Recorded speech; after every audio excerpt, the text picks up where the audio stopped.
No, happy to take questions, guys. So Dave, what's the plan for the club from now?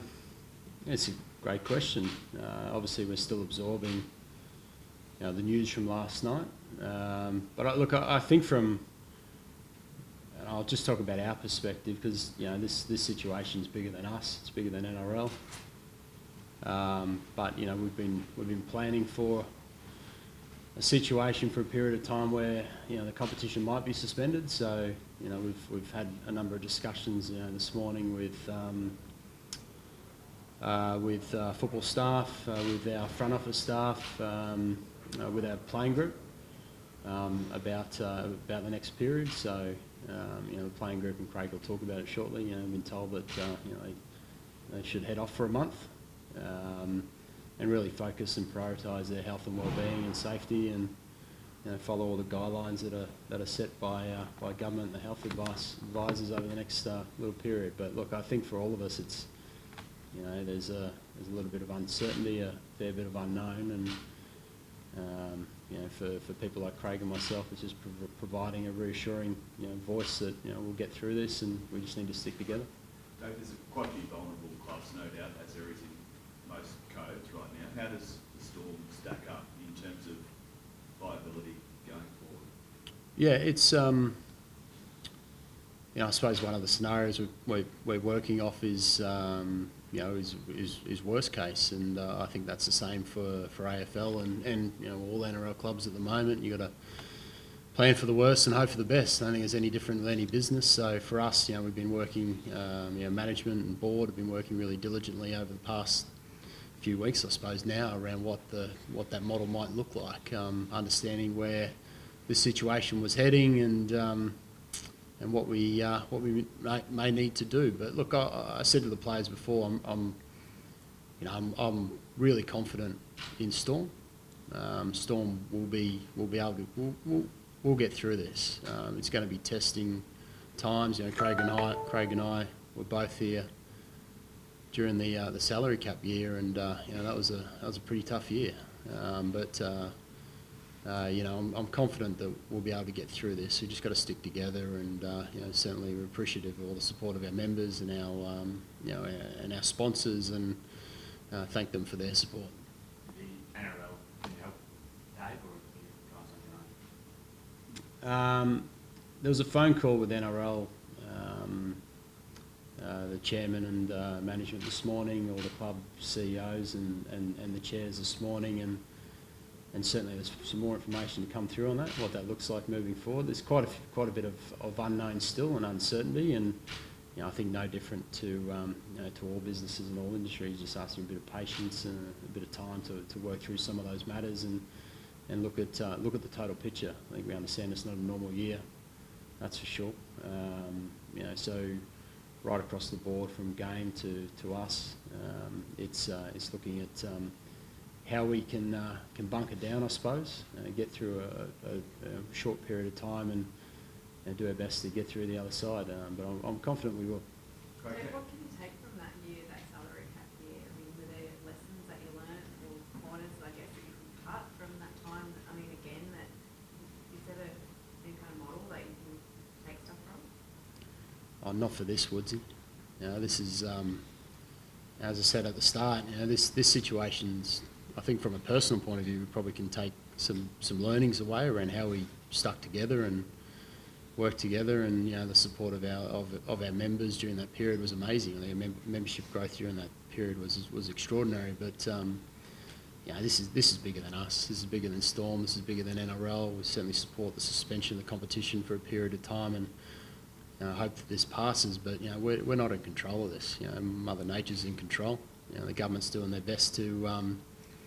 Government's certainly doing their best to manage it, and we're here to help support those measures. And one of those things, obviously the first step was standing down and playing behind closed or playing in closed stadiums, and the next one is suspending the competition. So that's an important role that we play, I suppose, in the message to the public health. That we're here to support the public health system, and certainly there to with our players taking a lead role with that, with our club taking a lead role with that, to advocate the public health messages that the government set in place. Do you expect players to have to take pay cuts at your club and also across the league in order to remedy these financial losses? Look, Gilbert, I think that's for others to talk through at this stage. There's certainly, there'll be discussions between the NRL and the Players' Union. They need to take place, and I don't want to jump into those because they should take place behind closed doors. But what everyone's understanding is that it's not, unlike the salary cap, it's not one area or one group or one person that will be impacted by this. And I only talk again from within our industry. It's all of us. So I think all of us will feel a level of impact at some point. I know myself have offered to to my board to take a pay cut, and the position. I'm most happy to do that.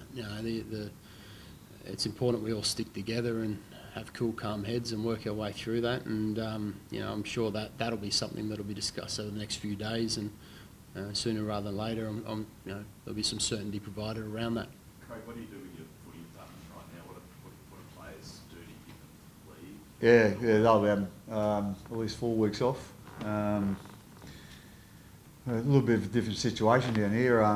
Again, I'm not quite sure what the other clubs are doing. They might be doing the same, but we've got a lot of guys most guys, their families ain't here. Their families not in Melbourne. Their mums and dads, brothers and sisters, school friends. They're New South Wales, Queensland, in New Zealand, obviously. So we're sort of encouraging our guys, if they can, to go and spend some time with their families. This is, as Dave said, it's a lot bigger than rugby league, and as I said, if it's possible, obviously they've got partners down here as well, so that might make it a little bit hard for some of them, but to go and spend some time with their families and take a bit of a load off, and then we'll just see what happens from there. But as everyone keeps saying, things change very quickly, or are changing very quickly, and we don't know what's around the corner, but we're just encouraging our guys to go and spend some time with their families. How worried are you about the future of the whole game or competition? I'm probably not in a good position to have an opinion there. I'm not a medical expert, and as far as the finances of the game, that's out of my area. But obviously I am concerned about the game, but to be quite honest, I'm probably more concerned about certainly the games or the people inside our game. The players and the families, and all the staffs and the families. It's they're the ones we're most concerned about. I'm obviously concerned about my family, and so we're all, as everyone keeps saying, we're all in this together. But it certainly affects more than just the playing staff and the footy staff. What's your staff situation, Dave? That people have been stood down, leave without pay? Have you got that far along yet? I don't think it's I understand and appreciate the question, but I don't think it's something to discuss in a forum like this at this stage. Certainly, the approach I've taken with our staff, as I have with players all the way through, is that we've got an open and transparent communication, I suppose, platform with everyone. But the priority for us is ensuring the health and well-being of those guys first and foremost. And like every business is working through a process whereby we can save as many jobs in the longer term. The advice that we continue to get is that we'll come out the other side. It's what that looks like on the other side that I think everyone's not quite sure about. But I think that the measures that the federal government's put in place has provided businesses like ours with an opportunity to play a role with assisting in that. I know my ticket holder is Josh Frydenberg. I think he's doing a great job. I know Prime Minister's a big NRL fan and a Cronulla man, but look, I think the way that he's conducted himself through this period has been exemplary. Likewise, Tim Pallas, the Treasurer of Victoria, who's another Storm supporter. I think he's doing a mountain of work. There's a lot of people doing a mountain of work, and those measures that they're taking, they'll help save jobs like our staff and others right across the country. Really important that everyone shows a little bit of compassion and care during this period, takes care of themselves, stays healthy, and we can hopefully get through the other side sooner rather than later and bounce back. Just maybe one for both of you, if I can, just take us inside that meeting with players. What's the mood like with your playing group? Craig? Yeah, obviously, it's players are down. Obviously, with the season being called off, we put a lot of work, and it's really important, part of our lives. It's the main thing that we spend most time on in our lives, so it's important to us. So, but as we keep saying, it's a lot bigger than just us. So, I think our players have certainly got a sincere empathy for everyone, especially the people that have been, I suppose, infected and affected by what's happening worldwide. So we've seen some of the stuff's been happening overseas, and obviously no one wants to see that happening in Australia. And like I say, it comes back to caring about families, caring about our game, but caring about society in general. And I think our guys have got a genuine empathy for everybody that's out there that probably has been affected, whether it be by the illness or with losing their jobs and whatever. So it's a horrible situation at the moment, and our guys are fairly sombre today. David, it's just coming through from Sydney that clubs have been granted $1.3 million for 3 months from the NRL. What would you use that money on? What's the, I suppose, most important part that you need to fund? I think they're referring to the the grant that comes through in early April. So that's come through. That was certainly relayed on the conference call this morning. And in terms of further to that, where that goes from a business point of view, without boring everyone, that's usual cash flow. But it's all working through now some machinations around which will take place with discussions behind closed doors with a number of people in Sydney and certainly clubs. So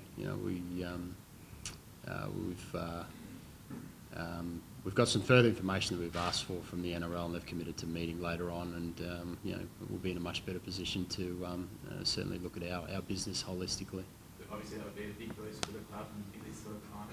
Oh look, I think both the chairman and the CEO of the NRL have come out really strongly and said that they'll stand by all the clubs and they don't want to see anyone fall over. So, and certainly that's the case with us. We can't play ourselves, so we want to make sure that we can see as many clubs, see all clubs through the other side as we do. We want to see with all businesses, I think in the first instance, our focus has always been on the health and well-being of our players and our staff, and now we can start looking at what that means for the business longer term. What's the feedback been from the sponsors and members? Can they stay on board? Or are people asking for refunds? Obviously, a lot of people are in financial strife and looking for sponsors.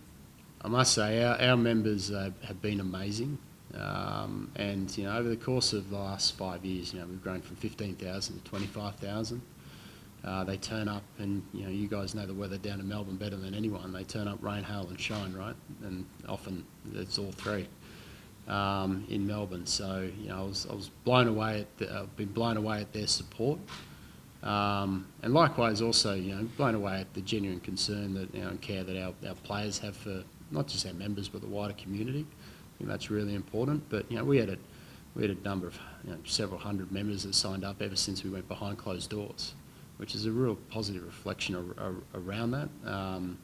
But likewise, we're conscious of the impact, and again referring to the Prime Minister, his comments on the weekend around that we're all feeling some pain. We're going to feel some pain at some point. So just show some empathy and some care towards each other and work through those challenges together. So we'll continue to do that behind closed doors. Right. If the league was able to restart and maybe put you somewhere in Queensland or New South Wales or whatever that was to get off the ground, would that be something that the club or yourself would be sort of open to relocation? Well, I think we're all open to anything at the moment, but there'd be some, I suppose in theory that that would work okay, but there'd be a few other things that I don't think have been mentioned that would have to come into it as well. players leaving their families behind. Makes the families a little bit more vulnerable as well, while they're away, especially if it's, for 3 or 4 weeks at a time. A lot of the players have got, obviously partners and small, young kids as well. So, I'm not quite sure that that's ideal, but, I think the leaders of our game have shown that, they'll do most things to try and get our competition underway or keep it going. So, like I say, I don't really know exactly, what the ins and outs are of that, but like I say, at the end of the day, that's up to someone else to decide that. But I think most people in the game at the moment will consider whatever's thrown up to try and get the game back on the field again. Can I just add to that too? We've been really comfortable with the games continuing on the basis that the health and well-being of the players is the paramount priority. I think as this continues to evolve over the next coming weeks and months, we're actually going to, rugby league and AFL and all other sports will play a role in terms of reinforcing how serious this is, the fact it's missing. The players are trained, the players live and breathe. I'd argue a lot of them would say they just play for nothing because they genuinely love it. That's what they're built for. It's been their dreams ever since they were a kid. They want to play. They're conditioned like that. And likewise, for us it was the opportunity to keep the game going. If we can get a season back towards the back end of the year, and we're hopeful that we can, again, that's out of our hands. But if we can, it'd be a wonderful, I suppose, normalisation of life that we're going to miss over a period of time. If you don't have footy at the G on Friday night down in Melbourne and then at Amy Park on Saturday night and hearing the fireworks going off, it's that's really going to hit home that society's changing and the world's changed. So it'll be when that happens, and if hopefully we get through this, and again, hope is something I think we can all hold on to bring a bit of joy back into people's life would be pretty special. What's the availability like at this venue should the season be delayed and you have to go beyond what the usual season would be? Have you sort of looked at that and can it work? Can you still play games here? Are there other things on here? Or? We haven't got into the detail like that as yet, Gilbert, but where there's a will, there's a way, and I'm sure that can be worked forward if we get to that point, and hopefully we can. Craig, how long will the guys need to get back to fitness, presuming you're off for a month or 2 months? Yeah, good question. That'll probably vary for a couple of them. Again, it's the important thing is probably to keep some sort of routine. And that I don't expect them to go home and just sit on the lounge and don't move from there. So we expect them to do a little bit of work. Now, how it's going to be hard for them to be motivated because they don't know when they're going to be playing, if they're going to be playing at all. So that's not easy to do. So there's a couple of little things that we've spoken about this morning where hopefully it'll help them stay a little bit motivated to do a little bit of work over that month. But they've had it was a particularly good pre-season this year. It was a tough pre-season, and most of our guys got through it, really well. So I think, they've done a lot of their hard work. So it's just a matter of a little bit of maintaining now, and then we'll hopefully know when we, in a month's time whether we are playing and when we're playing, and then we can go from there. I think they'll probably have a month before the season starts, and we'll know that for the players to get back in, to sort of play in shape, because we won't be back in the trials. We'll be going straight in the game because the season's already started. So 2 rounds are played, so we'll go into round 3 when we come back. So I like to say it'll be a motivational factor without a doubt, and I'm sure there'll be a lot of rumours around when we are going to start, when we ain't going to start, and if we're going to start. But it's just a matter of those guys sort of, just doing a little bit of maintaining in the next month, and then we'll go from there. And there's some big questions. Forgive a football question. Yeah. But like Cameron Smith's future, other things like that, is that all just going to get pushed back? Are you expecting to get a phone call partway through the break? No. No, I think everything will get just basically pushed to the side at the moment, and just basically concentrating on looking after your families, looking after yourself, and looking after your friends. That's got to take the forefront now, and for the next month it will. We don't expect them to be thinking footy and making decisions on footy. At the end of the day, they've got a month where hopefully they'll do a little bit of physical stuff, but at the end of the day, it's really important that they look after themselves, their family, and the people close to them. Well said. So we might just take two more questions because the guys have got to go off to something else. So take two more. David, the players on paid or unpaid leave, how does that sort of work? Because there's been different words from different clubs about what their players are doing. Look, I think our payroll cycle is still the same at this stage, and we'll wait for again. It's challenging for me to make a comment on that, just given that's not an area that I'm responsible for. So might just leave that with NRL and the Players Association to work through behind closed doors. And I will say that the players have been great. They've been understanding of this is bigger than the club, the game, the industry. It's and they've been genuinely concerned about the well-being and the health of all staff and members, and they certainly understand and have a acute awareness of the gravity of the situation. Craig, there could be some challenging months, times ahead. How do you make sure that the Melbourne Storm is still the Melbourne Storm that you build the players and everyone comes back? We'll just do what we've always done, I suppose. Again, when we come back, what's going to be the situation then? I don't know. You don't know. So, like I say, at the end of the day, it's really important. We're just looking close quarters at the moment. We're not looking too far ahead. At the end of the day, we want our players to go and be with their families, and and take all the precautions about staying safe and keeping their families safe, but also still, hopefully enjoying their lives as much as they can. And when they come back, we'll come back and footy's on. Well, then we'll prepare for games as we're always prepared. I don't see that changing. But when that's going to happen, I don't know.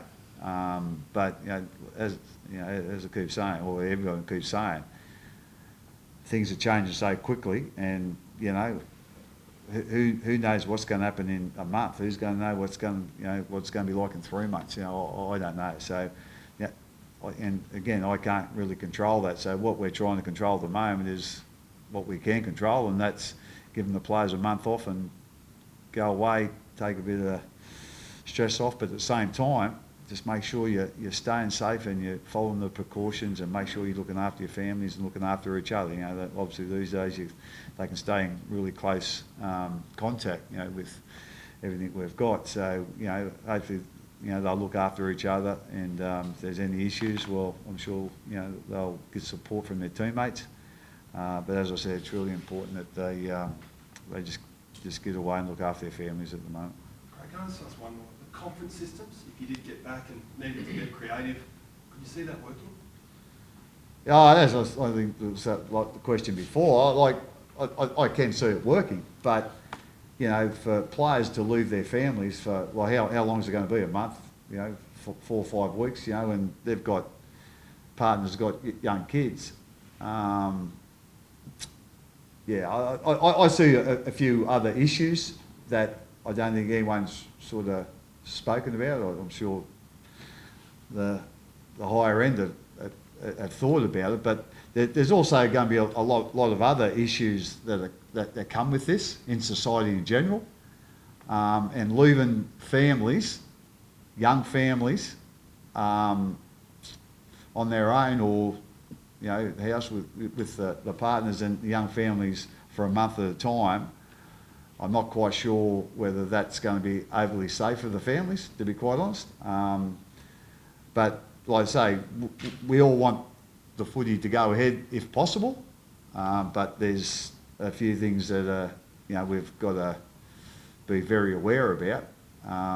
If we do, what you've suggested there, there'll be other issues that'll come up, and we need to be prepared for them, or prepare for them if that happens. Thank you. Thanks, guys. Take care.